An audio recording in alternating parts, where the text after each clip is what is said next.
What's Dude, you're up? the ugliest woman I've ever seen. Oh God, man, what is up? What is up? Hey, welcome to Terrible Tuesday. Oh man, nothing, Uh, nothing, nothing welcome get you everybody the. to the Hindsight's 2020, man. I know, I'm man. on What the is going road. on? Yeah, man. I'm on the road for the next month and a half, man. It's crazy. Yeah, just got off Murray. Now you're down in Florida. Yeah. So you left Virginia. You went to South Carolina. Mm-hmm. Go into Florida. Then Back to South Carolina. back to South Carolina. Back to South Carolina, and then back to Florida. So. Oh, then back to Florida. Yep. Yep. Those are the days, man. I mean, this is what we do. For everybody tuning in, yes, Greg and I had a bet. Yes, somebody lost that bet. Things happened. Things were ordered. It's not getting here tonight, but it's gonna happen. Friday. So next week's show, man, I will pay Next the week's penalty. show, Yeah. someone is going to pay up, and the somebody is not me. You know, I tanked it just for the gram, right? No, you got to take it for the gram.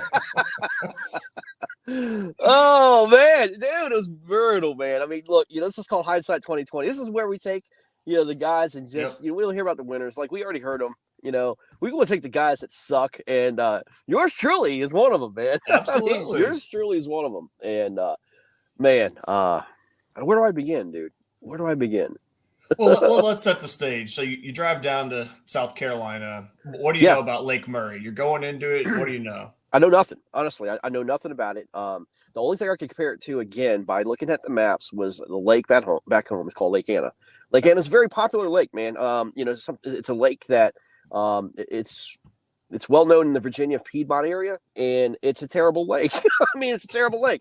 What can you say? I mean, I don't fish that lake well. I'm not a Highland Reservoir guy. I mean, no big secret. I'm not a deep water. I don't like fishing points and stuff that doesn't have grass. And I knew going into the lake, I was going to struggle. And so, I tried to find something that it fit what I try to do. And I'm a river guy, right? And so, Blake, I literally drove down. I parked the camper, got out of the truck, went straight to the lake, and found some areas. I think I got there on Wednesday. I got there on Wednesday, and I got on the water right at 1:00, right? And found this creek, unloaded, went to the very first cove I found, and dude, really within 10 minutes, I caught a fish. I FaceTimed you, right? Yeah. It's pre-fishing King Nosar at his finest. Yeah. And so I was like, okay, but I noticed, and you noticed, that these fish were really white, pale. You know what I mean? It was about 16.5-inch fish or so. And they're, and they're real chunky, man. And so I was like, okay. So it kind of gave me a clue that they were staging or pre-spawn, getting ready to move into this creek. And then I took the creek and I went all the way to the back of the creek, man, just to see if there's any grass or anything I could find that they may set up on, maybe spawn in. And I'm probably 2 miles back to the creek, and in the creek. And it was twisty, turny, got real shallow, a lot of lay downs. I had to, basically jump over some logs and stuff like that, trying to, get way back there. And I couldn't find anything. I was Drew Gregorying through this creek, man. And so I couldn't find anything, man. So then I was making my way out towards the mouth. I said, okay, so if they're kind of setting up for spawning and staging, then they're going to be kind of like mid-creek to the mouth of the creek. Yeah. So started making my way, fishing back towards the mouth of the creek, and I found this like little cut, and then where the river turns, there's this like rock bluff, and there's some cypress trees, kind of like lay downs, and some cypress trees in the water. Cast the old chatter jig in those areas, dude, and it was dunk, dunk, dunk, dunk. I mean, it was crazy. Down. Easy. I mean, dude, I was catching them left and right, man. I was like, holy smokes. And then, Blake's like, you better get out of there. I'm like, dude, I need to find, like, quality fish. I mean, these are, like, 16s, 17s, and 18s. My advice was go find bigger fish. Backup stuff. Yeah, backup stuff, right. Backup stuff. Because for everybody listening, like you're saying, like, oh, I'll catch a 16, is that and the other. your best 5, if you'd put them in the boat, were in the ballpark of 90. Yeah. I mean, I exactly. think you had 84 inches that you boated, and you lost one that was like a 19, something like that. So I mean, you were right there. Well, I had a 19, and again, I was seeing if I could find that, see if there was like more quality fish up creek. You know what I mean? Because the males were coming in, was the female staging out on the mouth of the creek, one of the points of that. And again, you know how they come in waves. So I got out of the creek, had a really good day, man. I mean, like you said, I was like 90 inches. Yep. And so then I went out the next day, went up to Buffalo Creek, which is the north end, completely different water, right? The water I was fishing was muddy, dark. I mean, just, it was pretty nasty stuff. Sure. But I wanted to go, like you said, go find another spot. So I went up to Buffalo Creek. First thing in the morning, I go out to this like little cut in where there's a bunch of secondary points. And I went into these coves, again, using the old chatter jig. I mean, in wood, which is crazy. I know it sounds crazy, but using the chatterbait in the wood, I caught a limit within an hour. I mean, they were on every other cove, in docks, on wood, and they were just chewing like mad. Okay. I was like, okay, it wasn't as big as a limit. It was probably maybe 84 inches or so, but it was like this pattern was going. Okay. I'll take 84 every tournament I fish this year. Yeah. I will. Going into it, I thought for sure 100, you had to get 100 inches. Yeah. So, but again, I was satisfied. I was like, okay, this pattern is working. The next day, this was Friday, I only went for a little bit, man. Well, let's slow down here because before we speed run your practice, we do have Jig Master coming on a little bit because he sucked too. Yeah, he did. I kind of want to tie what you're doing in practice with how Robert's doing, and then let you both kind of tell your tournament woes. Yeah. So we'll slow the roll on that a little bit. I want to say hi to Jerry Baker, Jerry T, Jason Starley. What up? Got a good crowd on tonight. Yeah, man. Noby, Greg, what is up, fellas? Thanks for tuning in. Your boy's on the bat squat cheer by Rogue. Oh, I love it. Man. But gotta tell you, these cans, okay, this is a problem. On the backside of this can, it tells you let me see if I can get that glare off it. It tells you food it goes with. So this says white cheddar, grilled salmon, strawberry shortcake. Well, I was drinking a Rogue Dead Guy ale the other night, and it said pecan pie on the back, and I have not been able to stop thinking about pecan pie for 3 days. Ooh. I asked Brooke, I went in the water walk. I was like, hey, I know this is really outlandish, but is there any way you could make some pecan pie? Because I'm like, I have a problem. I can't stop thinking about pecan pie. James Ridnour, Toby, what is up? James is just rooting for you, Greg. I appreciate it, man. I mean, I was rooting for myself. So for the people that tuned in last week, Greg and I had a bet, which was, we said top third, right? Like top third. We said top third. At that time, it was 117 signed up for the event, right? Yep. And so that was 38. Yes, right? 38. 38. Yep. And then it ended up going to 170, right? Really good turnout for good KBF. Show out. Yeah, good show out for KBF. And so you called me and you were like, "Hey, man, you said top third." I was like, "Yeah, I did say that." And so then we started having a negotiation on numbers. Well, I mean, we still had to. You were like, "Okay, well, that's 58 now," and I was like, "Greg, come on, dude, top 58. Are you proud of that?" And you were like, "Well, no, I'm not proud of that." I was like, "Yeah, I got him." I'll take it now, man. Yeah. Oh man. So we're like, okay, I'll go 50th. So we said top 50. Yeah. Top 50. Yeah. I mean, very doable, especially after your practice, man. Yeah. No. I practiced well. Yeah.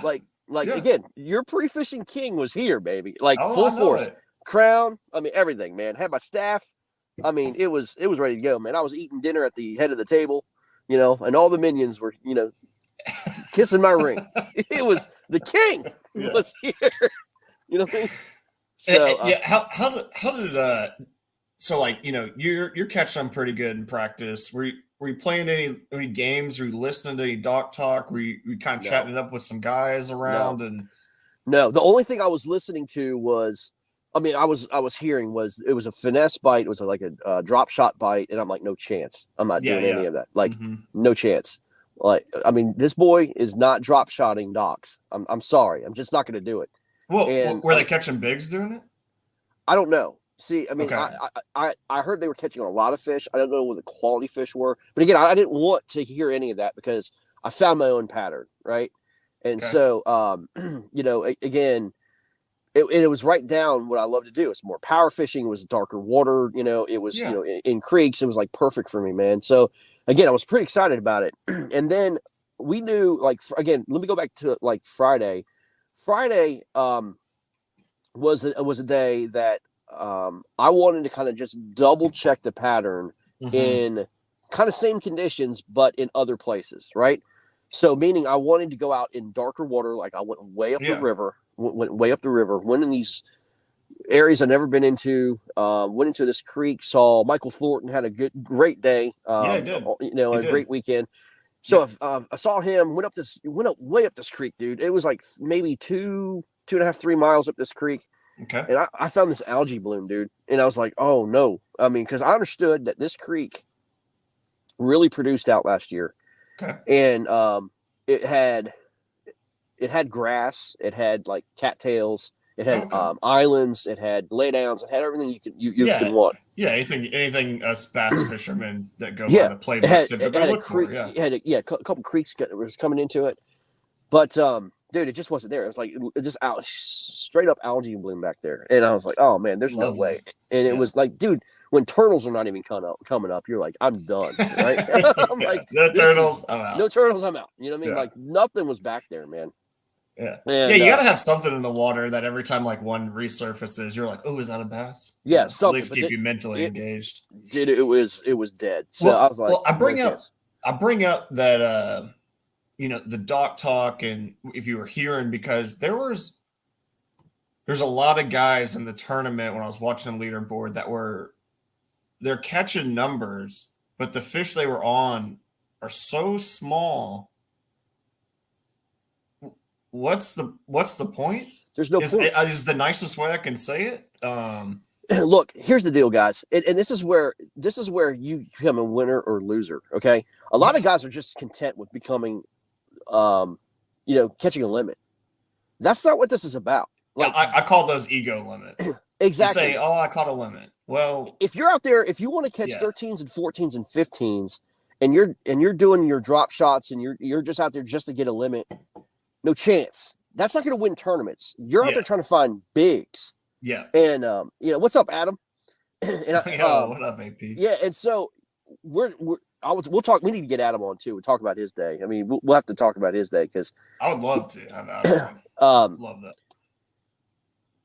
If you're out there just trying to get limits, dude, that is not the point of this tournament fishing. Tournament fishing is you have to go catch big fish, man.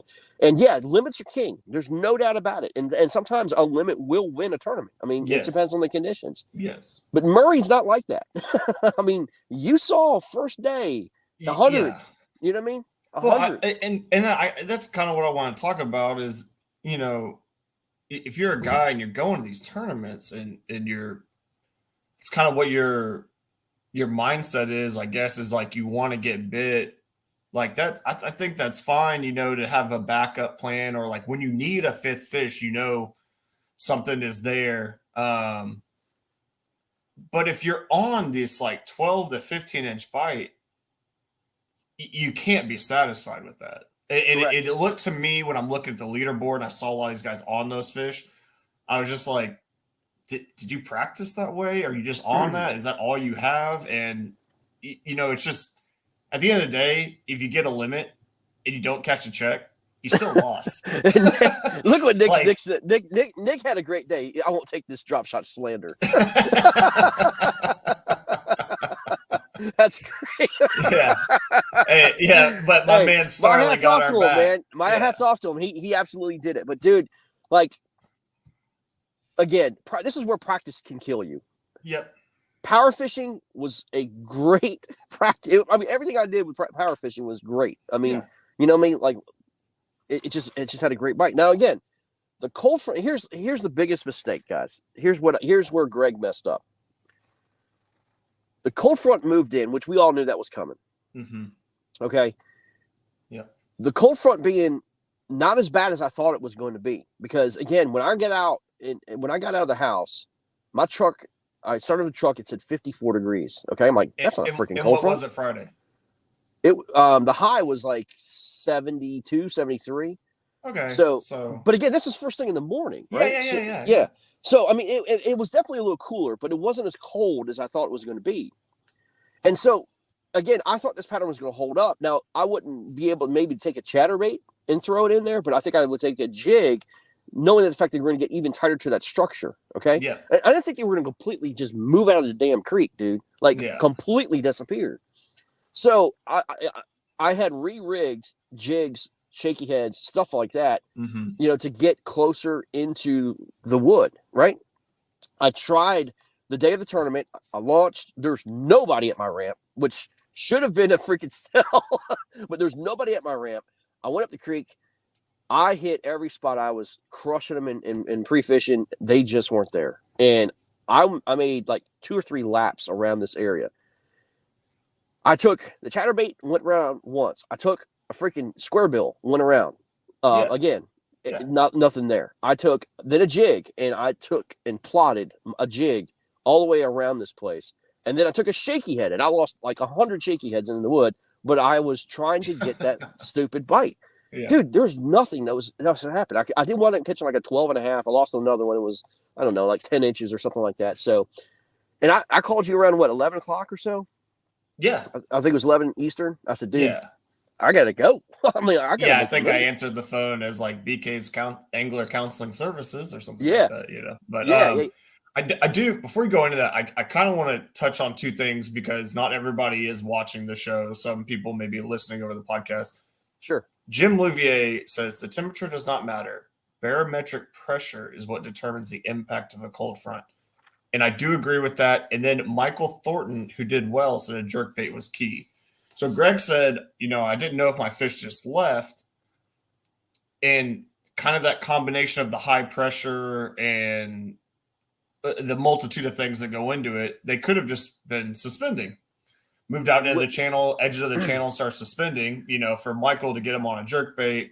And like Jim said, that pressure making them feel maybe uneasy up shallow, or in the areas you'd been catching them. That's a great point by our viewers. It is a great point, and I can confirm that, because there again, that turn I was telling you about, I found all those fish up against the rock wall in the cypress.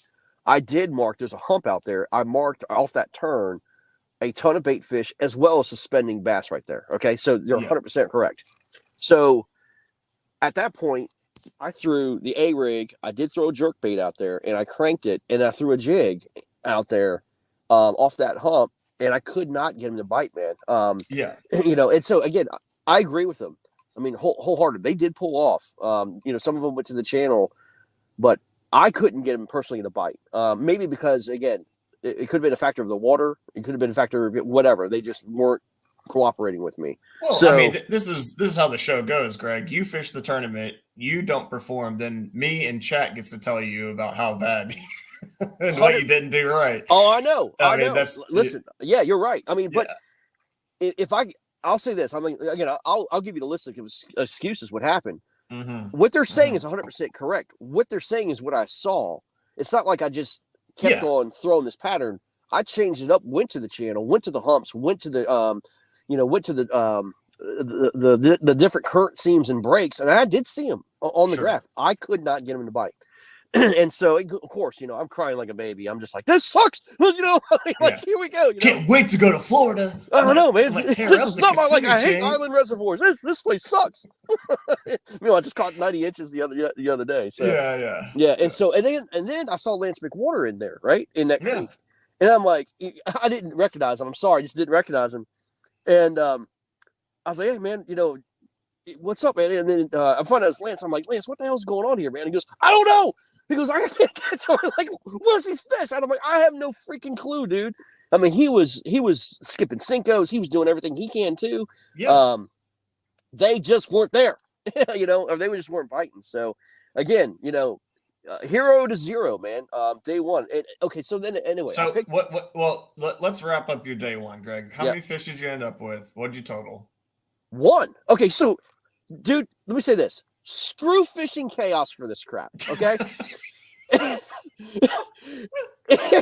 I caught a 12.5-inch bass, and it showed me dead last place. It doesn't show the people that have zero. It shows only the guys that catches fish. So it looks like I was dead last in the tournament. There's 178 anglers, and I was showing dead last at 150. There was 28 anglers that zeroed, but my name showed up last. Screw that crap. I'm calling John come tomorrow, and we're going to have a little complaint about this because my feelings were hurt. My feelings were hurt. I was dead last, dude, on the board. I mean, it's like, this ain't right, man. My daughter called me. She's like, "Hey, Dad, what's up with this?" Oh my God. John over at Fishing Chaos. We need help. Our egos are bruised. I know, man. Like, look, call them out. You signed up for the tournament, man. If you got a zero, you need to be on the board, man. You need to be on the board. So, yeah, we're tired of us guys that catch 12.5-inch fish feeling like we suck. I'll say this though. Listen, again, you try to find, like the ray of sunshine in this shit. Listen, straight up, like there was a list about that long of people caught one fish. I just so happened to catch the smallest fish. You know what I mean? I was like, daggone. I mean, it was a struggle, man. Somebody had to be in that spot, Greg, and it was you, man. It was me, man. You're right. Somebody had to be in that spot, man. And it was me. For your punishment, we had decided that you would eat the world's spiciest chip. Oh, well, hold on. We're not done with day one. So, okay. Sorry. Excuse me. This is only like 11 o'clock, man. So there's more to come. Yeah, sorry. So I left and went to another spot, right? And so it's just how we think. So I went to another spot. I'd never fished this area. I'm like, I'm picking a spot on the map. I'm fishing it. I don't care what it is. And I can't remember what it's called, like Little River Landing or something like that. Yeah. Went up to that spot, and I saw all these trucks from South Carolina with kayaks, that had kayak trails. I was like, these were the locals are, man. They did it. I'm going to get on this junk. Yeah. I'm like, this is going to be, I'm going to save the freaking day. This is where the locals are fishing. Oh, it's going to be on. So anyway, I get up there, man. And I'm like, do I go left or right? Left or right? Where do I go? You know what I mean? Like, okay. So anyway, I took a right, and I found this, I was fishing along, trying to find docks and stuff like that. Couldn't find anything, man. And this local comes up to me, man. He's like, "Man, you doing anything?" I'm in a bass boat. I'm like, "Nah, man. I'm having a bad day." He goes, "You're in the right place, man. You're in the right place. They're here, man. You just got to keep grinding." I'm like, "Listen, man. It looks great. I just haven't had a bite, man." He goes, "I haven't either all morning." So I'm like, "It's misery loves company." And then I found this area, Blake. Remember, I was fishing KBBT on Saturday, the Saturday before, right? Yeah. I didn't remember. And what does that say? Fished that spot last year. Amazing looking garbage water. Mr. Kenwood. It's the sewage plant, man. There's a sewage plant coming through there. He's right. So anyway, I found this place, dude. And remember, I fished KBBT the weekend before, and I found this flat off a river that was like this spawning flat that opened up to like this big fishbowl. I found the exact same thing up this river, right? Yep. And I was like, oh, it's going to get on. So I did the exact same thing I did at Chesden. Did not work out. And I was like, okay. So anyway, then I went out of that area, went straight behind up the bridge in the opposite way. And again, lo and behold, this area that I've never seen really, even pre-fishing, this island had a bunch of cypress trees all over the water that was submerged, right? And I'm like, here we go. I'm going to be flipping cypress trees, Yeah. And, there's a channel swing to it right there. Man, I was like, oh, there's got to be fish laying here. Again, zero, blanked out. Then, this really pissed me off, dude. I found this island. And, I'm humming along in my old town. I'm trying to get there. And this bass boat comes flying in, cuts me off, goes to this point, that I was going to start at and then work my way around into this cove. Yep. Well, he starts at this tree I was been eyeing for like a mile. Okay? Right. Like I wanted to start. So he throws in there. He throws like this white Cinco. Which is what you were going to throw, right? No. No. That's it. He throws this Texas rig white Cinco in the very end of the tree. And I'm watching this. It's like slow motion. He pulls out like this 6-pounder, man. And I'm like, oh, easy. Yeah. Yeah. Okay. So that was your problem. You didn't throw a white Cinco all day. Exactly. Yeah. I'm like, you got to be kidding me, right? You know. Yeah, good takeaway. And so, I'm wishing him happy birthday, and I'm giving him, great loves, and tell him what a great guy he is. Yeah, giving him a little wave with your. Yeah. And I'm just like, you got to be kidding me. So anyway, I try to fish around away from him in docks and skip docks and everything else. It just didn't work out, dude. So anyway, that's the moral story, man. I went and covered a ton of areas and a ton of water, and just suck. I just suck, man. Yeah. So after all that. At the end of the day, what we have is what we were talking about, which is you have to eat a spicy chip. Yeah. The whole thing. Yes. In a sitting. We tried to overnight it, and they don't overnight those chips. They don't, man. They're hard to get a hold of, dude. I know. Like so many people doing it for the gram and the YouTube out there. It was like hard for us to get, and we tried to overnight it. Can't get it. It's going to be here Friday. Yep. And so we are going to have you eat that next week on Tuesday. Yeah, next Tuesday. The show next Tuesday. I'll probably be here at the Starbucks. Yeah. I'll just throw it up in the parking lot right here. Yeah, absolutely. So, but you weren't the only person who sucked this tournament, Greg. And you can take peace in that or whatever you need, because one of our own, a guy that was talking a bunch of mess to you about the tournament. Well, he's here. I'm not sure what he's doing. He's grilling. Maybe Fig Blaster. Are you with Fig us? Blaster. Oh, y'all caught me while I was gonna bring me on now. Fuck that. Okay, sorry. We'll take you back off. You let us know when you're ready. It's all good. I'm just pulling stuff off the grill. You know. Oh. Y'all didn't know you were gonna get a turn into the Food Network. Yeah. Woo. My bad. Give me. No, I'm good. I'm taking it off the grill. So I heard your story, Greg. First off, I just want to point out Greg Nosar was last. I just want to point that out. He was last. That was not last. He was last. I was not last. I want to hear no bullshit about you wearing last. He was last.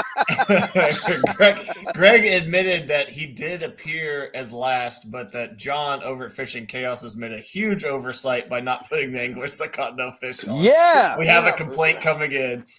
You know what? I'm gonna say the same thing. You know what? Coming from people who lose, we come up with excuses and stuff like that. So amen, brother. You know what I'm saying? Amen. Yeah. This is hot. No, is this? Yeah, this is hindsight 2020. This is hindsight 2020. This is day one, though. We're gonna get to day two. So we need to talk about your day one, Mr. Brown. Shit. And remind all the good people listening, Robert, you fished this event last year. Where did you finish? I'm sorry. We don't all have Zoom in. Could you? Oh. He just showed you what happened. What's up? Wow. That's sixth. Wow. That was last year. There's a big difference between last year and this year. Here we go. The excuses. Let's hear it, man. I'm gonna sit back and sip my drink. So man, you saw the trophy, the 6th place joint. So I went back for first day of practice. I went back to the same place. It was on the Saluda River. It's an area on Saluda River that when you look at Navionics, all Navionics says is that it's shallow, right? Yeah. But this creek actually has a channel that runs through it that's about 5 to 6 feet deep, and it has standing timber, it has grass, it has dollar pads. And last year I caught them all on spinnerbait, with the exception of my 2 bigs. Yeah, you caught flipping a lay down wood thing. Yeah, the standing timber. I watched your YouTube video. I threw a jig up in there, dude. Trust me, I threw that same. This is hindsight. So I threw the same fucking jig up in the wood. Go ahead, I threw the same jig up in the wood for like hours. hours. I'm talking about I let it soak. I worked it. I did, man. I put a bra on that thing and did everything with it. It still didn't work. So that was in practice, and I was like, all right, this creek is dead to me.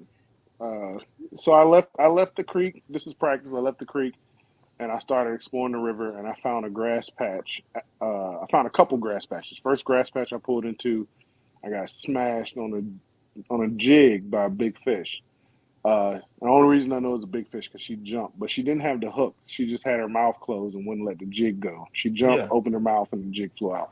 So I hit marked her, went around the corner to the next grass patch, and I caught 3. Bless you. Bless you. Bless you. Bless you. Thank you.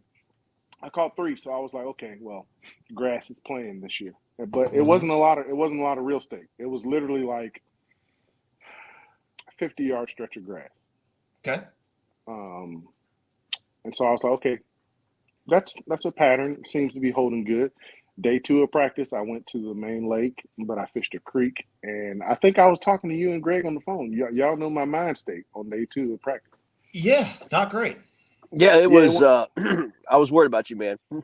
Yeah, it was great. You. I was great. I'm not a very negative person, but I was negative as hell that day. Oh yeah. I think that day the only thing I caught was about a 40-inch bowfin. Ooh, that's a big old grinnell, boy. All right, bowfin. Sorry. It was huge. Grinnell, bowfin. Depends on where you at. You're right. Yeah. Huge, dude. But like when she hit, like it's funny because I threw up next. I found this flat, dude. This flat, and it's way back of the creek. Seems way back of the hoodoo. Way back of the creek, I found this flat that had a shit ton of standing timber, and I was just flipping this timber with the jig, and the water was clear. So I flipped into this one piece of timber. The jig got hung up on a piece of wood just underneath the surface. So I'm just popping the jig trying to get it loose. All I see is this big ass mouth come up to the jig, right? But it missed it, and then the jig popped free and came out of the water. So I just tossed it right back in there. I was like, I think that was a big ass fish. Tossed it right back up in there, and I was just shaking it, and then thunk, and I set the hook, and it was a goddamn 40-inch goddamn grinnell. And I was, dude, when I felt Chef's kiss, baby. When I felt that thump, I was just like, oh, yes, sir. Set the hook, I was like, I'm going to be like Corey Dreyer and Cody Milton and all these guys who catch a giant in practice. I was like, that's about to happen right here.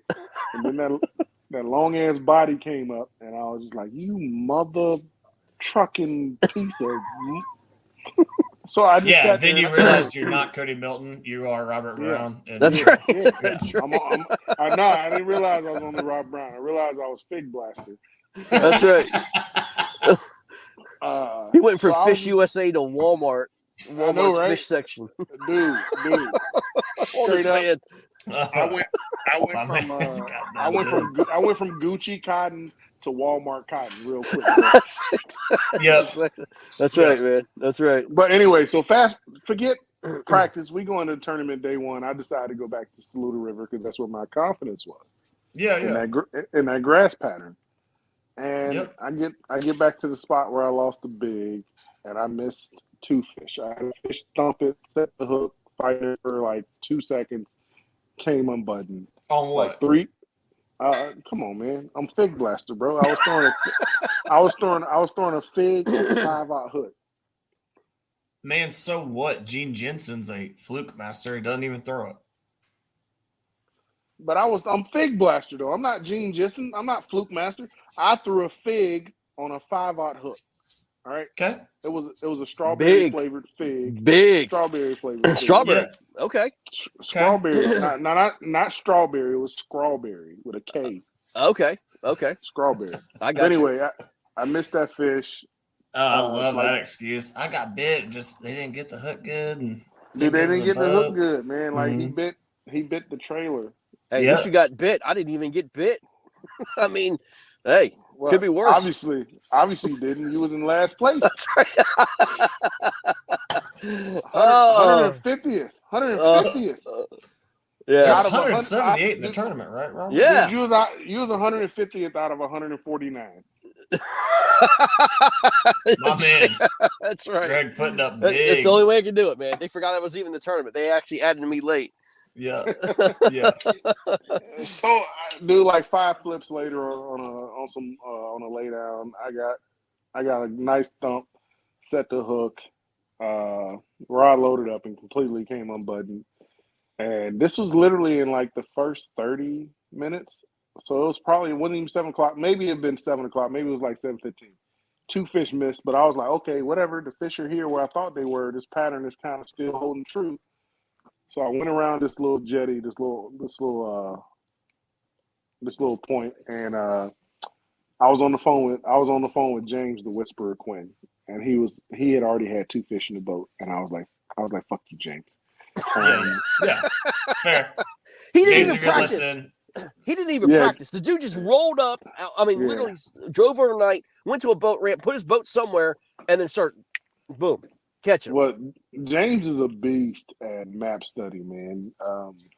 He's taught me so much from map study. Map study. Anyway. I fished the same area. I fished the exact same area. Yeah. Hold on. Well, Robert, I do want to ask you, because while we do like to have a lot of fun, when there is a teaching point, I guess we do like to at least take a little bit of advantage of that. Were you actually throwing a fig down there, like a jig? I mean, for real, like we're getting bit on jig. So okay, so we're gonna be real. Okay, so yeah, man. The pattern that I found in practice was jig in. I was fishing in a grass patch. It was matted grass, but it was not like, you know, what you think of when you think of matted grass. It wasn't like. Now go ahead. What would you say? What I was gonna say was, for the people listening, and Robert losing 2 fish early, the thing, like when I'm listening to that, that's surprising for me is like a Texas rig versus a jig. That jig with the weed guard tends to pin that hook in their mouth really well, because it puts, you have the hook and the weed guard's pressing against the top of their mouth, and so it applies pressure to it, where like the Texas rig doesn't have that. And so to hear you lost 2 on a jig, actually unlucky. I mean, that's really unlucky to have that happen. No, I 100% agree, and they were both very solid bites. It wasn't like they were soft bites, like they just mouthed it and picked it up. They were like thump. If you're a jig fisherman, you understand what I'm saying. When it was a thump, it was that thump that you get where the fish takes it to the back of the throat, and you know. Well, if you didn't have that limp-wristed hook set like you do, man, you know what I mean? Yeah, like you and the boys had a pretty good night the night before, man. I don't know about came out all limp-wristed and a little finessey. I ain't gonna make no excuses, man. It was probably because I talked to you earlier that morning. David's the freak. That's it, man. Exactly. Yep. Yeah, you want to hook up with them bigs, you better not be talking to Nosar come tournament day. Yeah, so honestly, I'm with you. I'm 100% with you, Blake. Like, a jig is my favorite thing to fish, man. And if anybody's seen me fish a jig and seen my hook set, I don't do soft hook sets. Like, I've had quite a few fish come flying out of the water when I set the hook. Yeah. Like, I swing for the fence when I set the hook with a jig, and I lost 2 off the bat. So, did you see Robert doing a Christine Fisher hook set, like leaning back, like this? Back all arched over? I'm 6'2", 270 pounds. Bro. That's how I picture you, man. Like if I do your the ass in the air, Fisher, like I mean, just. If I do the Christine Fisher hook set, bro, I would be in the water. Day long. Your camera's shaking. The camera angle shaking. Such a badass hook set, dude. So I went around the point. This is tournament morning, man. I lost 2 off the bat. I went around the point. I ran around the little jetty to the other side. Yeah. And I tossed up next to a lay down. It was probably in 3 foot of water, 3 to 4 foot of water. The lay down extended out about 15 feet. Tossed up right next to the lay down, and I was dragging it. If anybody, I literally vary my cadences up on the jig until I figure out what cadence. You got to. You have to. Yeah. You have to. At this point, I was dragging the jig, and I was coming over wood, and I drug the jig over to a limb, and it was falling, and I got a nice little thump. But this thump, the fish literally hit it and spit it out immediately. And I was on the phone with James. I put the video out. I was on the phone with James, and I was like, and I just got hit. And I usually once I get hit, I'll raise up to see if I got the weight of the fish. Yeah, I didn't have any weight. I realized the fish spit it out. So I tossed right back up in there, and I was talking to James, and I was like, man, I just missed one. I'm trying to get it. Pulled it over the limb again, didn't get a hit. So then I gave it 2 aggressive hops. Tap, tap. And then I felt the thump. It was a nice, solid thump this time, and I was like, I got him this time. Set the hook. It was an 18.5, I think. Nice. Very and nice. This was like literally like 45, maybe an hour into the tournament, maybe. So I was like, all right, this pattern's holding tight. Bro, when I tell you, I ain't even going to prolong this shit. I proceeded to get bit probably 8 to 10 times. Set the hook on all 8 to 10 of them. I was on the phone with him for 3 misses, man, in a row.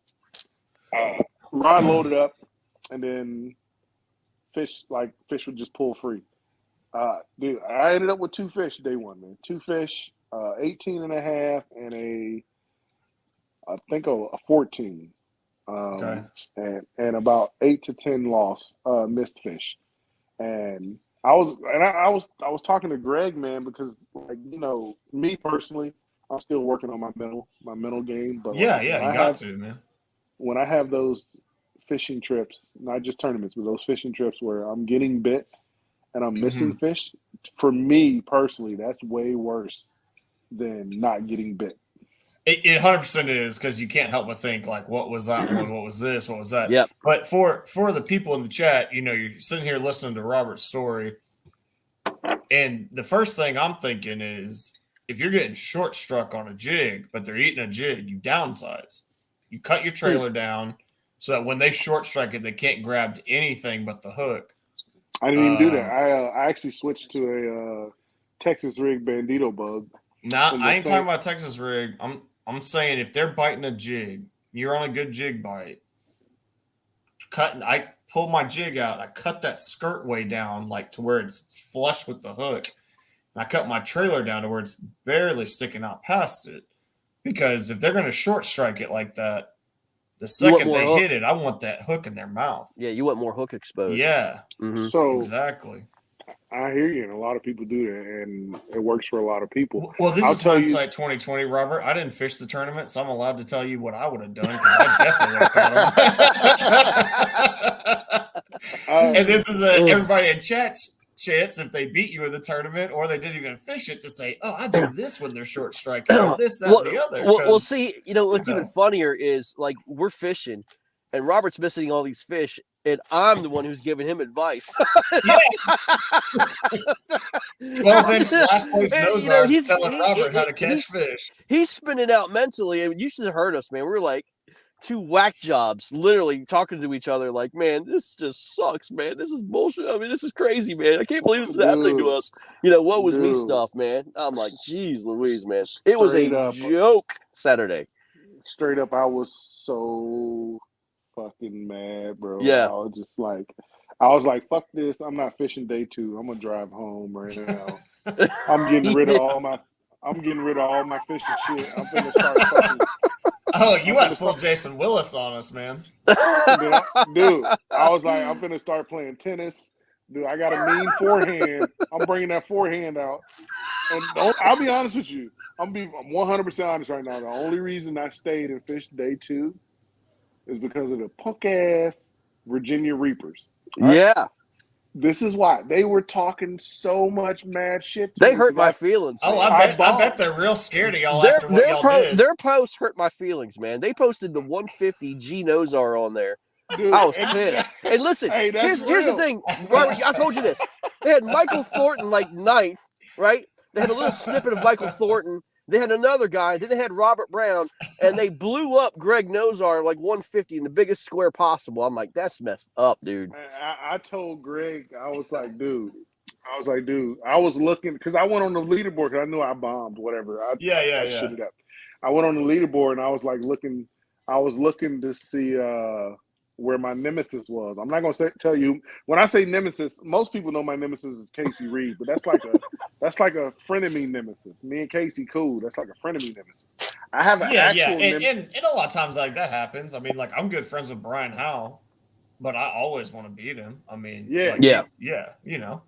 I have an actual nemesis who I actually have no ill will towards him, but you know he loves himself some jig master, so he hates on me pretty big. Ooh, And he's a a stalker. fanboy, huh? Little stalker. Yeah. He's on the Reapers. I'm not gonna tell you his Oh, name. call him he's out, on the dude! Reapers. If we're fanboying, call him out. I ain't gonna do it. I ain't gonna call him out tonight. Oh, But y'all come know on. Jig Master. His name might be Justin Curtis, but I don't. But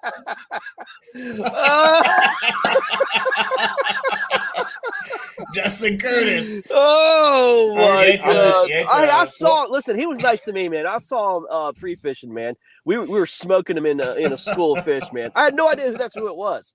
No idea. You know, he was a good dude to me, man. We got the Florida fanboy and we got the Fig Blaster fanboy. Yeah. FBFB. Dude, real talk. Hey, so let me give y'all a story where Fig Blaster comes from. It's because I put so much fear into the Reapers that they came up with a nickname for me, and it's literally Fig Blaster. Yeah. That's my nickname from them. So from now on, I'm no longer Jig Master. I'm Fig Blaster. Yeah. Because that's their nickname for me. And it's funny because they said this guy wants to give himself his own nickname. I was like, first off, for all you people out there in TV land, I didn't give myself a nickname of Jig Master. All right, that was given to me, mother. Anyway, I think the bigger issue here is even if you did give yourself your own nickname or whatever, I can't name anybody on the Reapers except for my boy Sarko, I guess. I Michael was Thornton. about to say Thornton. exactly. Thornton. Ryan Sorry. Sarko. You know Ryan Sarko. No, I said Sarko, my boy. Yeah. And Thornton, because Greg reminded me he was on the Reapers. But Matt Lewison's on there. Who? Matt Lewison. He's from Virginia. Yeah. Yeah. I see what you mean. Hey, you know who else is on the Reapers? It doesn't matter who's on It doesn't matter who it's on the Reapers. Because guess what, guys? Y'all ain't Robert Brown. And when you accomplish as much as a Fig Blaster here has, then I guess you can criticize him, you know? Yeah. But anyway, no, real talk. That was the only reason. 100% the only reason I stayed for day 2. Yeah, it's redemption, man. Like they 100%. talked Redemption. So much shit to me. Yeah. But it's funny because I like it. I talk shit because I want them to talk shit. Yeah. Bring it all. We want that, man. Like we want the memes. We want, if we do bad, smash us. Hey, when we do good, it just tastes great, so much better.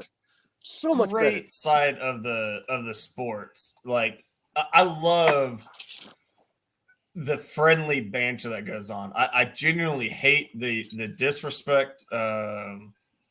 But I love like when you kind of know guys and you kind of give them a little jab here and there. Like I love that. So like we are not discouraging that at all. Like sometimes people listen. Like sometimes the sport is just too nice. Like when you get on the boat ramp, everybody's like, oh, like we need a little rivalry going, man. Hey, buddy, hope you catch him today. Hey, can I help you unload your kayak for you? Like get out of here.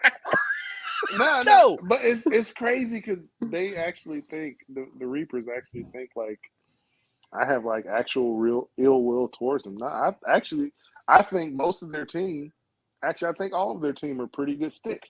Yeah. But y'all not better than me. Oh. All right. Nice. Hey, Sarko's my boy. I love that guy, dude. He is so cool. Well, it's like this. It's like for the KFL. It's like for the KFL. Me and Robert, we were going back and forth last year, for Norfolk and Washington. Yep. Love these guys to death. But I tell you what, we're on the water. I'm sorry, man. Like, it ain't going down like that, man. Speaking of that, your meme about when Robert caught his 5th fish on day 2. Hilarious. That was so good. Hilarious. So good. That was a heck of a rendition, man. Yeah. So that dude jammed it. Guys, I do I want to. So none of us are fishing the tournament this weekend, right? No, yeah. I'm not. So we don't have anything to put a bet on, but I think we want to do a bet based on the Bassmasters, which I think it's March 2nd and 3rd, right? Yeah, but hold on, dude. There's day 2 that you're completely forgetting. I want to put this out there for the people that have we're 51 minutes in. Okay. For the people that have like stuck with it, they're listening right now. I want to put this out there because we normally do a bet like where, I have to do something if I suck, or Greg has to do something if he sucks. Well, this week, I think me, Greg, and Robert are going to pick 5 guys apiece from the Bassmaster lineup. Oh, shit. All right. Something like that. We're all going to pick 5, and whoever finishes highest is the winner, I guess you could say. And so I'd like for people in the chat, go to Motion Sports on the YouTube. For this video, comment who you think picked the winner, me, Greg, or Robert. And if you're not subscribed to our YouTube channel, do it. Yeah.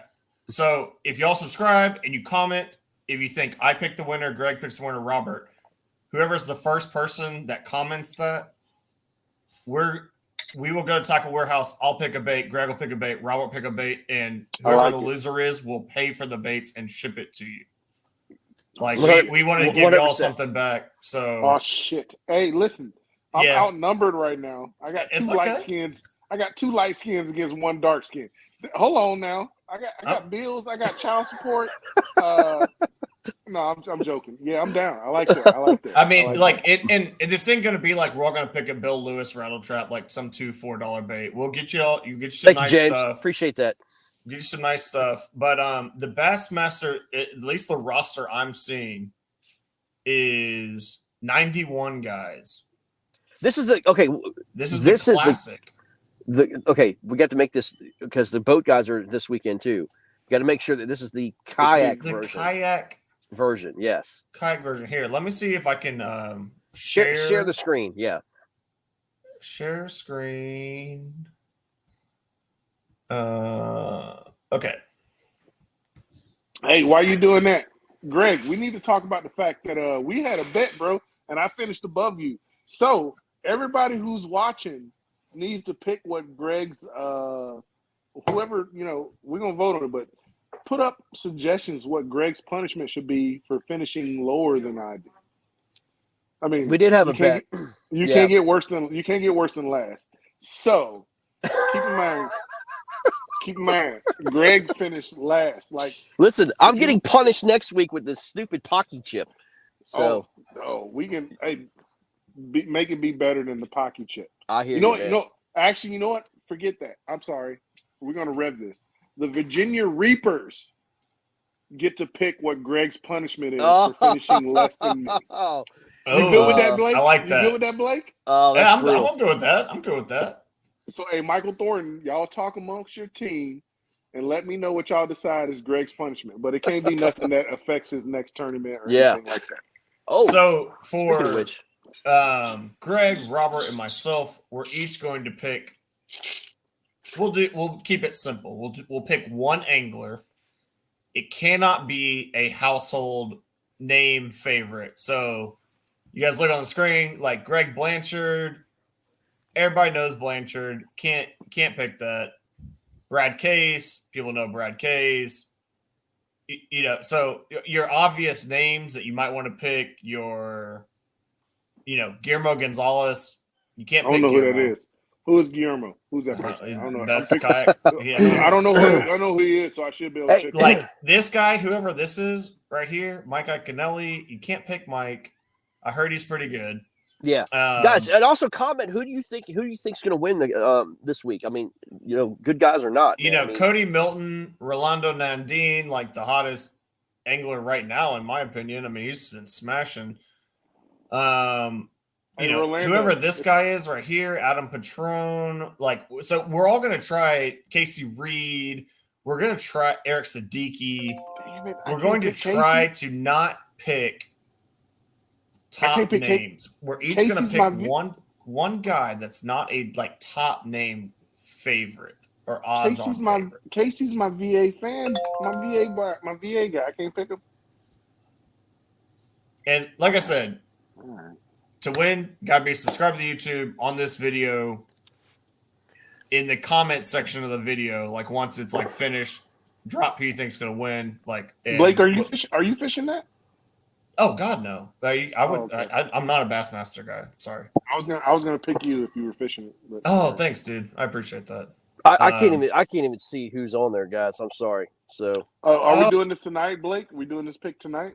I think Yeah. we should. yeah, I mean it's this weekend, right? It starts tomorrow. Yeah. Okay. All right. Well, just to so we don't keep everybody here. We want to jump into day 2, Greg, Blake. Well, I want y'all to pick somebody because Yeah, we're gonna do the pick now. Okay. Yeah, we got to pick right now. Okay. And it can't be on the top favorites. If you need to get me guys to send you the link, I can. I already got my pick. Who is it? Mike Cheatham. Mike Cheatham. Yep. Okay. You got Mike Cheatham. Greg, who you got? Can you see me or hear me? Or Yeah, did it turn? Okay, I can hear both. All right, I got hear it. you. You can't see me? You got a black screen on my screen. I don't know about everybody else. Okay, all right. I just got to look at the list here real quick, guys. Sorry. No problem. I mean, have a look at the list. I'm sure Robert and I can. Yeah, you do your thing. Find fun stuff. But I'll go ahead and make my pick because, I am actually going to go with. Ooh, man, it's tough. Obviously, like if we could pick odds-on favorites, but we're trying to pick guys that we don't, maybe aren't necessarily getting the attention of the other national guys. Trying to do that, and I'm going to go Joey McElroy. Yeah, I was gonna say I would love to go Joe McElroy, but he finished second in the Classic last year, so I think you gotta say he's Richie McMichael.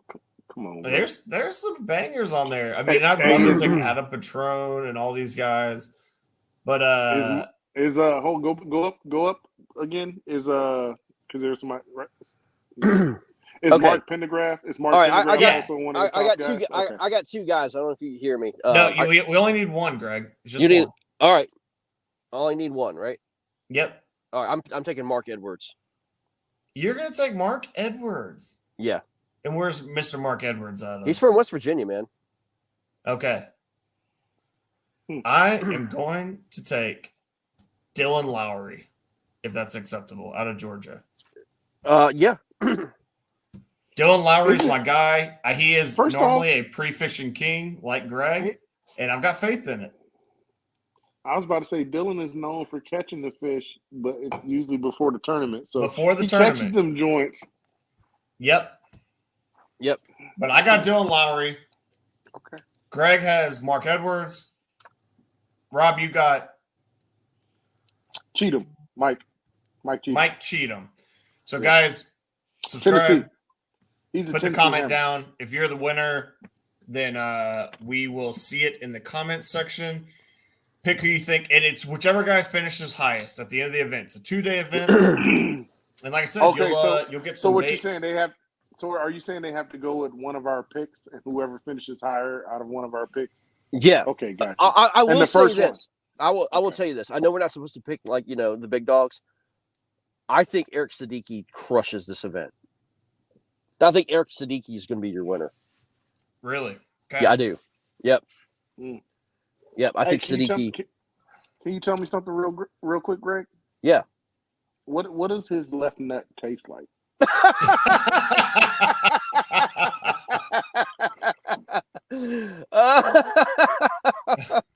I don't know, man. A little salty, you know what I mean? Does it taste like crocodile wipes? Yeah, right. So guys, don't comment here in the feed with your picks. Like I said, when this video, like we wrap it up and it's on YouTube, go on there, and if you're subscribed and you post it in the YouTube comments, just either type Robert, Greg, or Blake, whoever you think is going to win, and whoever's the first guy that picks one of us, and whoever wins will end up getting that, and we'll reach out to you and send that over. So, guys, if you want, please tell us your sob story about day 2, or maybe it's not a sob story. Hey, Greg, first off, before you start your sob story, because it is a sob story, hey, how many fish did you catch day 1? I caught 1. Caught 1. It was a big one, dude. How many squirrel fish did you catch day 2? 1. Oh, okay. Nice improvement. Consistency. Yeah, Consistency, it is. bro. Oh yeah, it was consistently bad for sure. I mean, it was bad. And it's what sucks about it is I completely changed things up on day 2. Like it was like you say, like whatever I did was not working. So again, went to a place, didn't really fish it, picked a spot on the map and just went right. And yeah, dude, I hate. I hate. Like, You see this pecan pie down there? That's what got me fucked up. I see that. That's what got me, boy. All right, go ahead, Greg. I took a shaky head in my hand all damn day and literally threw shaky heads in between docks, in docks. I mean, listen, in the rain, you know what I mean? Like, listen. Hey, Greg, can you read the screen right quick? Aloud for the listeners. Well, Greg Nosar in Greek is left nut.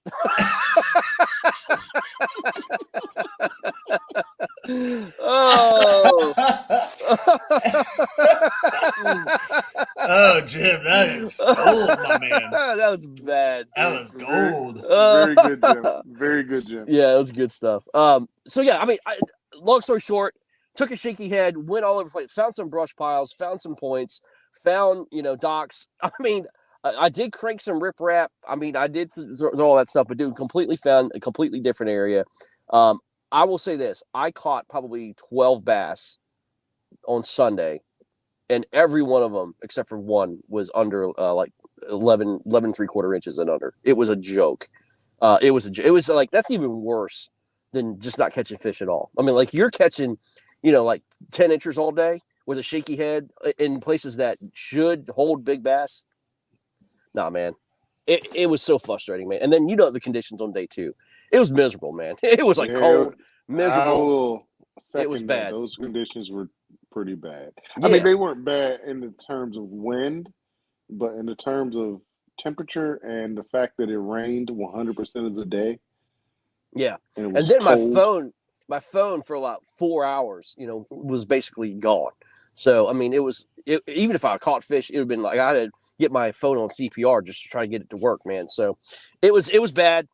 Again, a tournament I want to forget. Would I do things over again differently? I don't know, man. I mean, not based on my pre-fishing. So I was about to say you killed it during pre-fishing. I did, man. 100% did. 100% did. And I heard the guys who did well went to the main lake and really just literally drop shotted and took shaky heads off of main drop lake shot, points. shaky head, and jerk bait. And there's one guy spinnerbait who had success with spinnerbait. I think he was the only person who caught fish on the spinnerbait. Yeah, and to be clear on what Greg and I were talking about earlier in the show, it's not that we don't think a drop shot or shaky head or Ned rig can produce the winning bag. It's that if you're throwing those things and you're on 10, 12, 14-inch fish, you're not going to win. And you're just conceding an ego limit, You want to say, well, I caught 66 inches. I had a limit. Well, guess what, dude? You lost just like the rest of us. Well, but Blake, here's a lot of guys who threw that drop shot and the shaky head on main lake points actually wound up winning. So, I mean, or finished in the top 10. So, I mean, again, it was not a pattern I expected, not a pattern I would want to fish, but it doesn't matter where. Greg, I don't know what you changed, but your sound sucks. Okay. He took his headphones out. I had to charge my phone. I gotcha. Yeah. Blake, you brought up a great point, man. And just to talk real fishing real quick, not just talking shit. No. We want that too. I mean, that's part of the show too. Like, we love to have fun and cut up, but like, we do want to talk some fishing. There's many times, and I didn't bring it up in practice, but yeah, I found a Ned rig bite. I did find a Ned rig bite. And I really hate throwing Ned rigs. I found a Ned rig bite, but everything I caught was literally 11 to 13 inches. And what I want to bring up about the real fishing stuff, like if you're on a pattern where you're catching fish, everything you're catching is not going to give you the win. Me personally, I don't fish when I go to these tournaments to try to just get a limit. Like, thank you. I I don't want to fish just to get a limit and say I got a limit and finish, 60th, 70th, or whatever the case may be. I actually finished on day 2, 24th out of 144. Which paid I nothing, posted right? about it. That's respectable. I posted about it, and my post said I fucking sucked. Yeah. Yeah. I don't care if it's 24th out of 144. Yeah. I sucked. I sucked. I want to finish. If I don't finish in the money. Thank you. I was there and I donated. Yeah, Greg and I, when I talk to Greg, I always call them ego limits. And there's so many guys that are like, well, you caught 1 or 2 20-inch fish, but I caught 5 15s, so I beat you. And I'm like, yeah, but neither one of us got a check. And I want 30 out there. Brandon Polnick said it best: you either win or you go out to learn. Yep. And that's it, man. Like, if you don't win, you're out there to learn. And if you're just chasing 12 inchers, you're not learning. You're not learning. Nope. Hey, Blake, tell me about. By the way, Jeremy Heath is on here. Congratulations, brother. Absolutely. Hey, congratulations to you on your win. Jeremy Heath. It was Jeremy who was catching them on the spinnerbaits. Yeah. I don't know how you did it, bro. Dude. Yeah. Hey, Jeremy, hit me up because I need to get some spinnerbait tips for real. Because yeah, for sure. I threw spinnerbait like it was going out of style, and I couldn't get Jeremy, it. So. we would have you on, but that's not what this show's about. This is about losers, not winners. Yeah. Jeremy, sadly, you overperformed to be on our show. If you could suck a little more next time, we would. That's right. You can't be on this show if you do good. This show. That's right. He won. You have to suck, and you have to suck. That's right. Well, you didn't suck, man. Deep in the laydowns is what he's saying. Okay, that's a great point. So look, I mean, here's my point. With his victory, I mean, he caught 100 inches, right, with a spinnerbait in the laydowns. I was finding the same fish with a chatterbait deep in the laydowns in the creek. And again, I remember talking to you about it because I was like, dude, you're throwing the chatterbait in wood. Like, how the hell are you getting it to come through? Yeah, that's what I was doing, man. Burning it through, man. But yeah, dude, he just got on, man. Again, I think like we were talking about. I know this is Captain Obvious, but location mattered, right? the pattern was nothing, but location mattered. Hey, Greg, is that a thing though? Real quick, Greg and Blake. So you said you were burning it, and 1, you said you were burning it. 2, I know that you weren't throwing a jackhammer. So you think that's a thing that because you weren't throwing a jackhammer and you were burning it, that's why it came through the wood better? Is that a thing? I don't know. I don't throw chatterbait enough. I don't throw the jackhammer enough to know. Okay, first of all, I don't throw jackhammers around wood. That is like a magnet for disaster. Yeah, I heard the Thunder Cricket is better in wood. I don't even throw the Thunder Cricket. I throw the Z-Man Custom chatterbait, and it bounces off wood just fine. I don't ever get that one hung up. It has a thinner bill to it, so it just doesn't get hung up in wood too much, man. No, it has a wider head. Okay. Yeah, I was about to say, what do you mean by thinner bill? It does. Okay, what I mean is, so a jackhammer has a pointed, blade to it, right? A teardrop head, and then This was a square bill. It's kind of like a square bill. I mean, that's what it is. It's a square bill on a crankbait. It'll bounce off the wood. I have to look at the custom. I didn't know. You said custom, right? Yeah, I don't like either one of them in wood, and I don't like the ones with weed guards. I think those are all trash. I think if you're going to get down deep into the wood with a moving bait, you either throw a square bill or you throw a spinnerbait. I think the Z-Man Cross Eye has a weed guard. Yeah, the Cross Eye's on. I think the Cross Eye's on the weed guard. Yeah, but I don't like that. The chatterbait is notorious for getting thrown as is. I don't even want to put a weed guard on there for one other thing to be in the way. Although I do think if you hooked up, it'd probably keep them pinned a lot better, just like a jig. But I'm sorry. I didn't mean to talk real actual technique. No. I mean that's I don't ever mind the technique talk. I mean I'm a bait junkie and I love that stuff. But it does not surprise me to hear a spinnerbait down in wood caught fish because you can creep it so slow or even jig it over limbs. If you're still watching, Jeremy, one question before we start actually talking All right, you see trash is, hey, Greg, give me a second. One question: the not chatterbait, but the spinnerbait you're throwing deep in the wood. Was this a double willow? Was it a Colorado? Was it a Indiana blade? Or was it a mix between the two? Can you just put that in the comments, bro? I feel like that's got to just be a mix of the fall rate, right? And then the water clarity. I just wonder because if you're, like you said, really slow creeping it through the wood, I would think if you're doing that, it's got to be a Colorado. But I'm not a big spinnerbait guy. It doesn't have to be. It's just if you want to fall slower or put off more thump, it does. But, yeah, Scott, I appreciate that, man. Yeah, I would love to talk about chatterbaits, but Jeremy says of willows, man.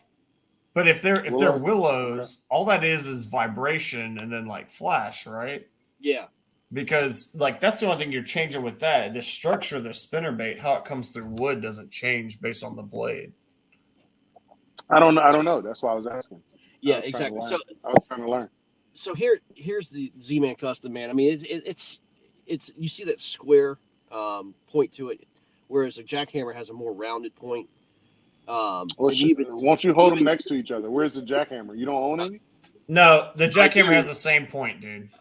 I thought so as well. That's a jackhammer head. It has the exact same thing. I thought so as well. It's thinner. Look, it's a thinner head. It's a thinner blade, guys. This thing bounces. That jackhammer is a much heavier, thicker blade. It is. Oh, so that's what you meant by thinner. Okay. Exactly. Okay, so this, like, I can bend this so easy, right? Whereas the jackhammer is more heavier, has a little bit more thump to it, right?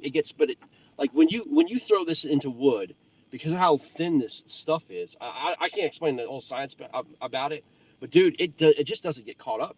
It rips through grass better. It rips through wood better. I don't know. I mean, it's just a thinner blade, and it just. I'm about to go out and buy both of them. Well, I actually own one. I disagree with some things. You can disagree, man, but I'm just telling you. I'm gonna go out and buy some customs. This is exactly what I do, man. I mean, this is. I'm gonna go out and buy some customs. It doesn't get caught up in wood, bro. I'm not talking about wood. I'm talking about you saying ripping through grass easier, flimsier blades. Oh, did he say wood? No. I think he was talking about wood. I think he was talking about wood, but. Yeah. He was, but he literally said it comes through grass better. He literally just said that. This does come through grass better than a jackhammer. Yes, it does. I disagree with that. I disagree with that as well. Yeah, thank you. Okay, so I won Fellsmere. Okay, hold on. I know this from experience. I just won. Oh boy, here we go. We won one Florida tournament. Listen, now we're going to talk about it. Guys, Greg, that's super hindsight. Listen, hold on. That's hindsight 60-60. We're gonna knock out this argument right now. I had a jackhammer on at Fellsmere in the same freaking hydrilla flat. I was getting clumps of hydrilla on my jackhammer constantly. I switched over to this. I had zero issue ripping it through. No caught-ups in grass. The only time the grass would ever get caught up was on the hook, not in between the blade and the head. And can I be real, though? There's more that goes into that than what you're just talking about. Yeah, it's not just that. It's like if you were, say, guys, I'm going to tell you something, man. Listen. You switch to it on the same line, right? Same line, same reel, right? Yes, exactly. Different baits perform differently with different diameter lines, different weight of line. Thank you, Rob. So guys, you can't tell me. Listen, a jackhammer is a fantastic bait, but you can't tell me. First of all, I get better hookups with this than a jackhammer. I don't care what anybody says. Jackhammer hooks. I lose more fish off a jackhammer than that one by far. It's not even close. It's not even close. How? The hook is so much better on a jackhammer. You know what else? You know what else plays into that? You guys keep on throwing your $15 jackhammers all day long. Go ahead. You know what else plays into that, Greg? Is your confidence in it, right? The fact that you have stolen confidence in a jackhammer plays into that. Listen. You're talking really about the Chatterbait King. You're talking about the Chatterbait King. That's all. No, you're not. That's Bobby Moore. That's Bobby Moore. And you see how well he does on jackhammers. I'm not talking about how well, not the opposite of well he does. Listen, you can say what you want. My experience is this. Jackhammers are great. They catch fish. There's no doubt about it. I have a terrible time hooking up. I get clumps of grass between the head and the blade, and it doesn't come through wood at all. This Z-Man custom is way better in all three categories. I'm sorry, that's just my experience, the way I do it, man. It's a whole lot. You don't have to be sorry. You just like do us all a favor and stop throwing the jackhammer. Just throw the Z-Man custom, man. That's what I do. That's what I do. Okay. Like, yeah. Thank you. Like that's one less competitor we have to worry about now. So anyway, so Greg talked about his day two. Let me talk about my day two real quick. Day two, I went to the area that Greg went to on. Did you go there on day one? Yeah. No, that was the second place you went on day one because you picked up on day one. Yeah. So I went to the same area Greg went to on day one when he left his first area, and never been there. Didn't practice there. I saw what I saw on my fish finder. I consider myself a big electronics guy. Put up Jerry T's comment. You gonna silence Jerry T? No, but I was trying to consult people who actually catch fish on chatterbait, not people who just have an opinion. Okay, I just won a tournament on a chatterbait in Florida. Get out of here. What? That was hindsight 75. You literally just said no. You literally said people catching fish. I just won a tournament with a chatterbait in grass in Florida on that chatterbait. Against how many people? Oh Get out of here. Against how many people? And what people? Against everybody in Florida. You know what that sounds like, everybody. Greg? Sherman Bishop, if you're listening, dude, he beat you. With that crap. You know what that sounds like, Greg? That sounds like the Virginia Reaper saying they're the only team in Virginia who hasn't, who didn't make the playoffs. You just said a statement. Hold on. You guys just said a statement that nobody wins on that chatterbait at all. Like nobody said that. Nobody said that.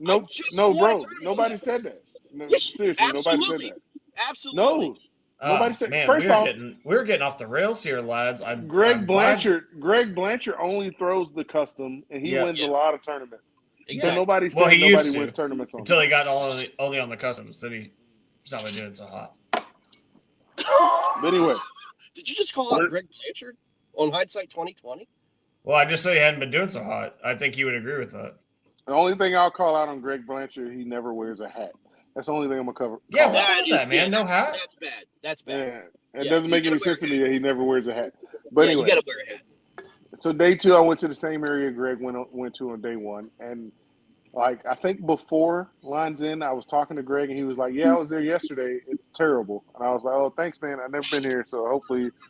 Well, like Ken Wood said, it's literally like this dark water of trash. Hopefully it's not terrible for me.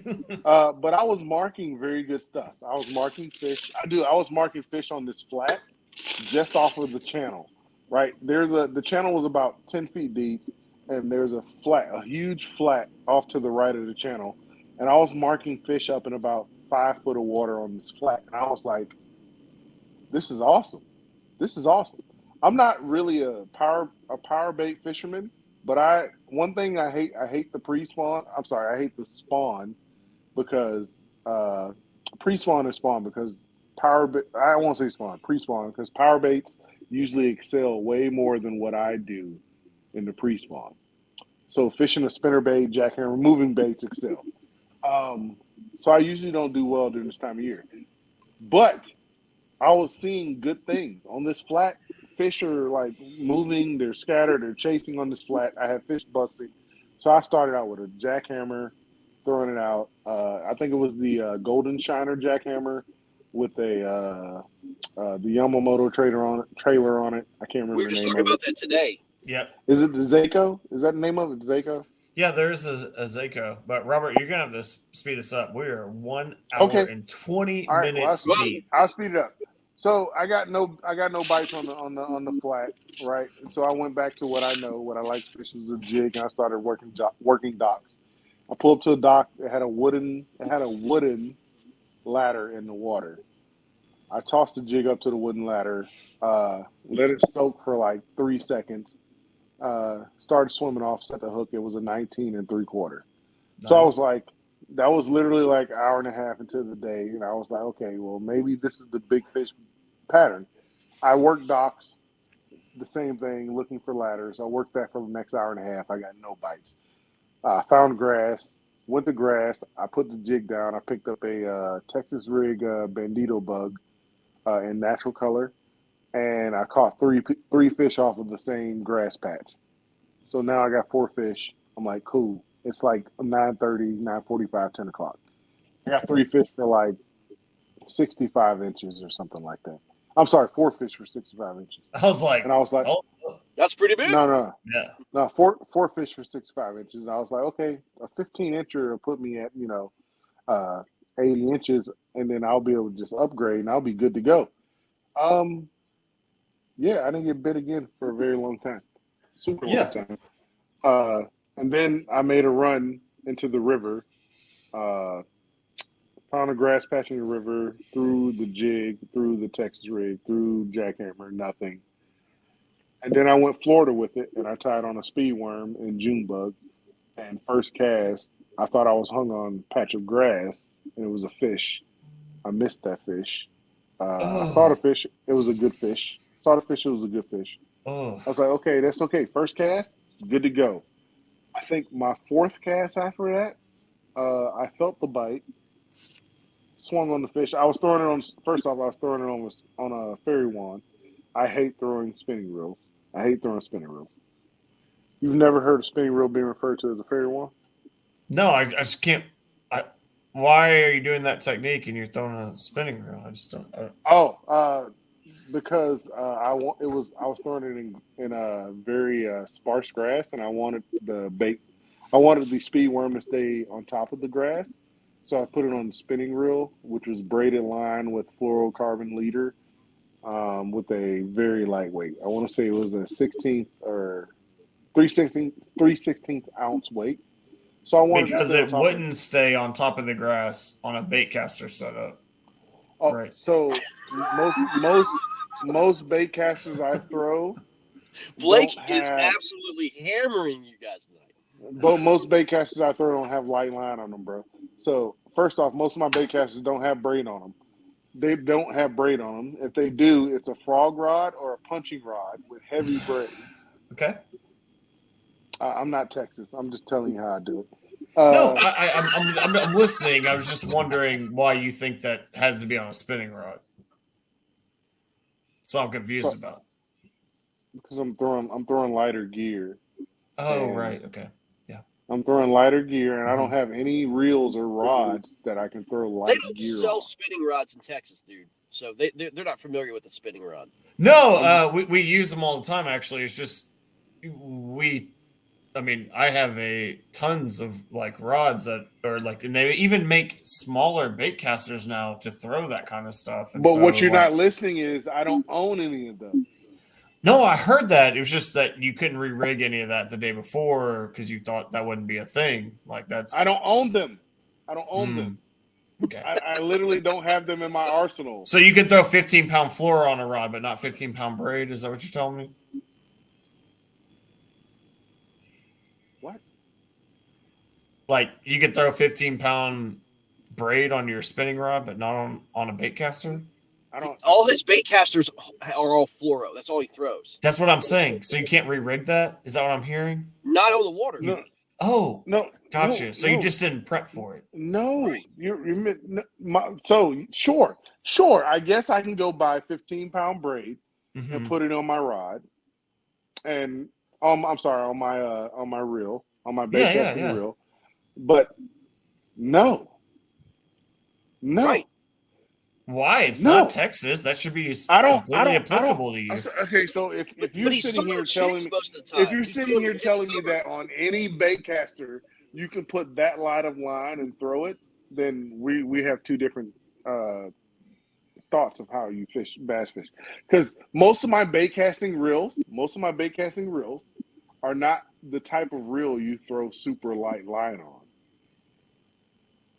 I said 15 or 20. Like 15-pound braid is 15-pound braid is literally like throwing 8-pound fluoro or 8-pound mono. Yeah, it's super thin line. Yeah. Yes, as thin as it is.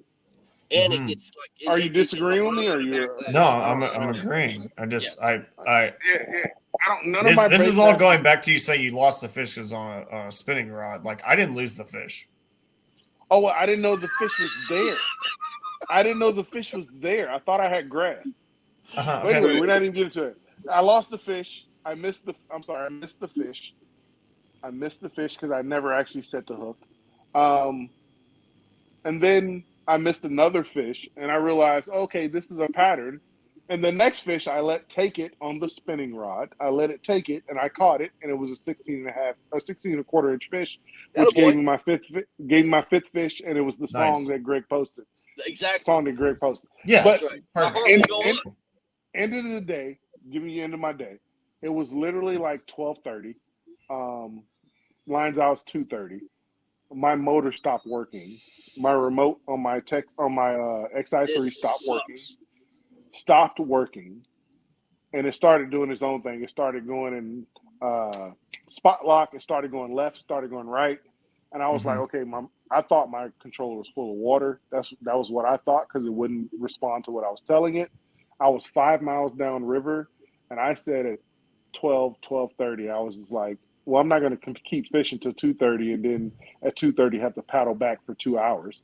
So I started paddling back in my Bonafide, which has like 150 pounds of gear on it. I started paddling it back at 12:30ish, and didn't fish the last 2 hours of the tournament. And I paddled back, and I kept my limit that I had, which was 81 and a half. And I made it back to the ramp at 3 p.m. Well, you got 81 and a half, which was Shitty. much better than you or Greg did the day before. I mean, better than day one, but it was shitty because it was 81. Yeah. I would have Yeah, died yeah. for 81 inches. I would have died for 81 inches. Having confidence in even that, man. I mean, yeah, but still, like, you fought through it, awesome adjustment. Found fish on day 2, man. Dude, I mean, that's awesome. I mean, it's a great day. I hate that your day got cut short, though, man. It sucks, because of it is what it is. I was calling people because I wanted somebody to tell me. I was calling so many people like, hey, can you come get me? Nobody answered the phone. Everybody hates me.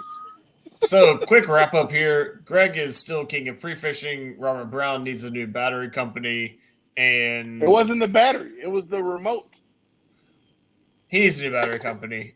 And we are out of here. It has been an hour and a half. Thank you guys for hanging in there. Sorry it was a long show. We got a little off the rails tonight. Next week, Greg eats a hot chip. Guys, go to the channel, subscribe.